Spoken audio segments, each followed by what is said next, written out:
Breaking news చూస్తున్నారు. Pakistan army బలం పైన పాకిస్తాన్ పార్లమెంట్ లో పెద్ద చర్చ నడుస్తోంది. అయితే ఈ చర్చలో భాగంగా పాకిస్తాన్ పార్లమెంట్ లో పెద్ద దుమారం ఎరిగింది. అయితే భారత్ పహల్గామ్ ఉగ్రదాడి తర్వాత భారత్ పాకిస్తాన్ కి సంబంధించిన ఎయిర్ బేస్ పైన కూడా చాలా ఖచ్చితత్వంతో దాడి చేసింది. ఈ దాడిలో నూర్ఖాన్ ఎయిర్ బేస్ కావచ్చు, అదేవిధంగా కిరాణా హిల్స్ కావచ్చు, ఇలా చాలా కీలకమైన ప్రాంతాలు కూడా ధ్వంసమయ్యాయి. సో ఈ నేపథ్యంలో పార్లమెంట్ లో ఒక ఎంపీ మాట్లాడుతూ కూడా అసలు భారత్ కి సంబంధించిన డ్రోన్ ఒకటి నూర్ఖాన్ ఎయిర్ బేస్ వరకు ఎలా చేరగలిగింది, అసలు అక్కడి వరకు ఇండియాకి సంబంధించిన ఒక డ్రోన్ అనేది చేరుతుంటే పాకిస్తాన్ డిఫెన్స్ సిస్టమ్ ఏం చేస్తుంది, మిలిటరీ వాళ్ళు ఏం చేస్తున్నారంటూ కూడా పాకిస్తాన్ ఎంపీ హాట్ కామెంట్స్ చేశారు. అయితే భారత్ డ్రోన్ ఎయిర్ బేస్ వరకు చేరి ఎయిర్ బేస్ ని ధ్వంసం చేయగలిగిందంటే రేపొద్దున నిజంగానే ఒక పెద్ద యుద్ధం జరిగితే భారత్ చేసే విధ్వంసాన్ని పాకిస్తాన్ ఎదుర్కోగలదా అన్న ప్రశ్నని కూడా పాకిస్తాన్ పార్లమెంట్ లో ఒక ఎంపీ కూడా లేవనెత్తారు. దీంతో పాకిస్తాన్ పార్లమెంట్ లో పెద్ద దుమారం ఎరిగింది. అయితే ఆ పాకిస్తాన్ పార్లమెంట్ లో ఎంపీ ఏం మాట్లాడారో ఒకసారి విందాం. वाकयात गुजरे पाकिस्तान और हिंदुस्तान की लड़ाई का, जिसका हमने मजम्मत भी किया है, लेकिन किसी ने ये नहीं पूछा कि जीएचक्यू से 5 किलोमीटर चकलाला एयरबेस तक ये ड्रोन कैसे पहुंचा, ये धमाका कैसे हुआ, और अगर हमारे हदूद में ये यहाँ तक आ सकता है तो इसके लिए सर मुझे तो अफसोस है कि कम से कम इतनी बड़ी लड़ाई लड़ने के लिए ज्वाइंट सेशन होना चाहिए. ज्वाइंट सेशन की इजाज़त से फिर हमारे मुल्क को लड़ना चाहिए. जब यहाँ तक आपके हालात आ सकते हैं कि चकलाला एयरबेस पे बम गिर सकते हैं, तो हमें तो कम से कम इन चीज़ों का देखना. सर ये एक बड़ी सीरियस चीज़ें हैं. जिस तरह अभी ये रिसेंट वाकयात गुजरे पाकिस्तान और हिंदुस्तान की लड़ाई का, जिसका हमने मजम्मत भी किया है, लेकिन किसी ने ये नहीं पूछा कि जीएचक्यू से 5 किलोमीटर चकलाला एयरबेस तक ये ड्रोन कैसे पहुंचा, ये धमाका कैसे हुआ, और अगर हमारे हदूद में ये यहाँ तक आ सकता है तो इसके लिए सर मुझे तो अफसोस है कि कम से कम इतनी बड़ी लड़ाई लड़ने के लिए ज्वाइंट सेशन होना चाहिए. ज्वाइंट सेशन की इजाज़त से फिर हमारे मुल्क को लड़ना चाहिए. जब यहाँ तक आपके हालात आ सकते हैं कि चकलाला एयरबेस पे बम गिर सकते हैं, तो हमें तो कम से कम इन चीज़ों का देखना. सर ये एक बड़ी सीरियस चीज़ें हैं. जिस तरह अभी ये रिसेंट वाकयात गुजरे पाकिस्तान और हिंदुस्तान की लड़ाई का, जिसका हमने मजम्मत भी किया है, लेकिन किसी ने ये नहीं पूछा कि जीएचक्यू से 5 किलोमीटर ఆర్మీ బలాబలాలపైన పాకిస్తాన్ పార్లమెంట్ లో పెద్ద దుమారం ఎరిగింది. అయితే పాక్ ఆర్మీ సామర్థ్యాన్ని అక్కడి నేతలు కూడా నమ్మట్లేదు. భారత్ చేసిన దాడిపై పాక్ పార్లమెంట్ లో చర్చ నడిచింది. అయితే భారత్ మన ఎయిర్ బేస్లను ఎలా టార్గెట్ చేయగలిగింది, అసలు భారత మిసైళ్లు డ్రోన్లు పాక్ ఆర్మీ ఎందుకు అడ్డుకోలేకపోయింది, నూర్ఖాన్ ఎయిర్ బేస్ ను వాళ్ళు ఎలా ధ్వంసం చేయగలిగారు, పార్లమెంట్ లో ఇలా ప్రశ్నల వర్షం కురిపించారు పాక్ లీడర్. ఇలా ఇది చాలా సీరియస్ అయిన అంశం అని, దీనిపైన ఖచ్చితంగా మనం అందరూ చర్చించాలి. పార్లమెంట్ లో దీనికి సంబంధించి ఒక స్పెషల్ సెషన్ ని కూడా మనము కండక్ట్ చేయాలంటూ కూడా పాక్ ఒక లీడర్ ఒకతను ప్రశ్నించడం జరిగింది. అయితే ఆపరేషన్ సింధూర్ లో భాగంగా పాకిస్తాన్ లోని 10 ఎయిర్ బేస్లను భారత త్రివిధ దళాలు ధ్వంసం చేశాయి. అయితే నూర్ఖాన్ ఎయిర్ బేస్ అండర్ గ్రౌండ్ లో కూడా పాకిస్తాన్ న్యూక్లియర్ వెపన్స్ ని కూడా దాచినట్లు అనుమానం. అయితే భారత్ దాడి తర్వాత న్యూక్లియర్ లీకేజ్ పై కూడా వార్తలు వచ్చాయి. కొన్ని గ్రామాలను కూడా ఖాళీ చేయించారని కూడా ప్రచారం నడిచింది. అయితే మొత్తం మీద రోజు రోజుకు భారత్ పాకిస్తాన్ పైన చేసిన దాడి పాకిస్తాన్ కు ఎంత పెద్ద ఎదురుదెబ్బో రోజు రోజుకు బయటకు వస్తుంది. ఎందుకంటే రోజుకు ఒక వార్త బయటకు వస్తుంది.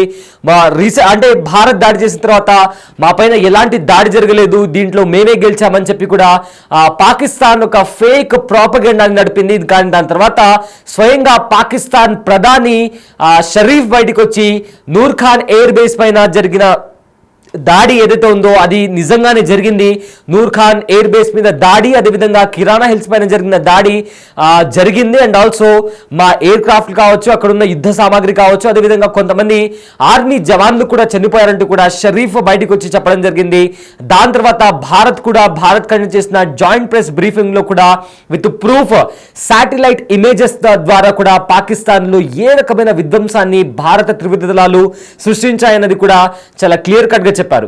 సో ఇదంతా జరుగుతున్న నేపథ్యంలో పాకిస్తాన్ లో ఉన్న ప్రతిపక్షాలు కూడా ప్రభుత్వాన్ని, అదేవిధంగా పాకిస్తాన్ ఆర్మీ శక్తి సామర్థ్యాలను కూడా ప్రశ్నిస్తున్నాయి.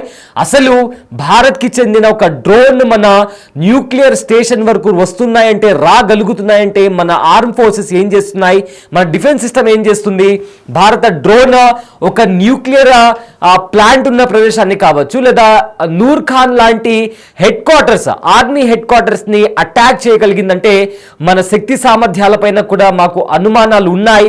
ఖచ్చితంగా దీనిపైన ఒక పార్లమెంట్ స్పెషల్ సెషన్, కేవలం ఈ పర్టికులర్ టాపిక్ పైన కూడా పార్లమెంట్ లో స్పెషల్ సెషన్ అనేది కండక్ట్ చేయాలంటూ కూడా పాకిస్తాన్ లీడర్స్ కూడా చాలా మంది కూడా పార్లమెంట్ లో ప్రశ్నిస్తున్నారు.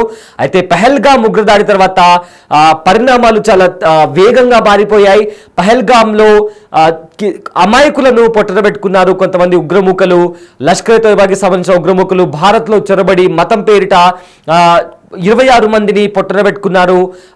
దారుణాతి దారుణంగా వాళ్ళను చంపేశారు. అయితే దాని తర్వాత కూడా భారత్ ఆపరేషన్ సింధూర్ చేపట్టింది.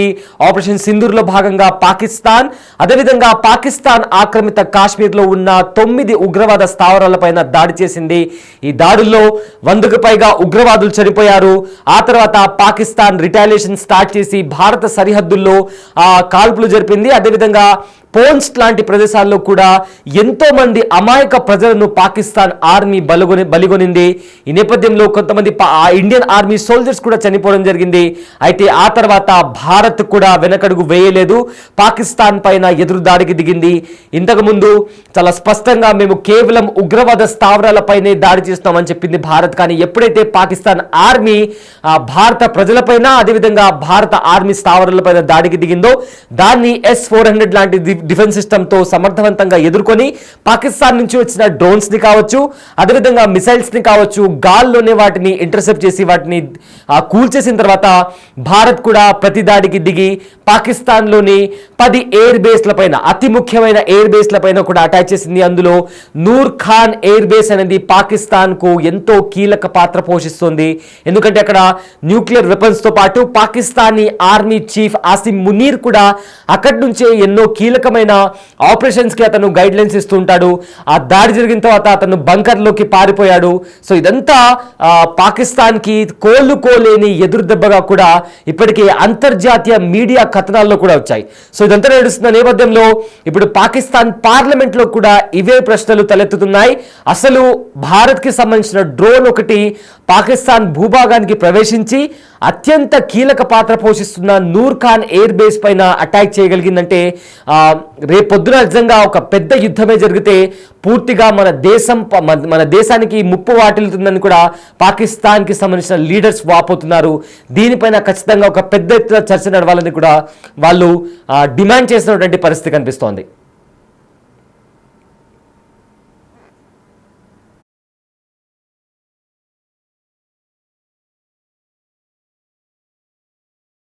यहाँ तक आ सकता है तो इसके लिए सर मुझे तो अफसोस है कि जिस तरह भी ये रिसेंट वाकयात गुजरे पाकिस्तान और हिंदुस्तान की लड़ाई का, जिसका हमने मजम्मत भी किया है, लेकिन किसी ने ये नहीं पूछा कि GHQ से 5 किलोमीटर चकलाला एयरबेस तक ये ड्रोन कैसे पहुंचा, ये धमाका कैसे हुआ, और अगर हमारे हदूद में ये यहाँ तक आ सकता है तो इसके लिए सर मुझे तो अफसोस है कि कम से कम इतनी बड़ी लड़ाई लड़ने के लिए ज्वाइंट सेशन होना चाहिए.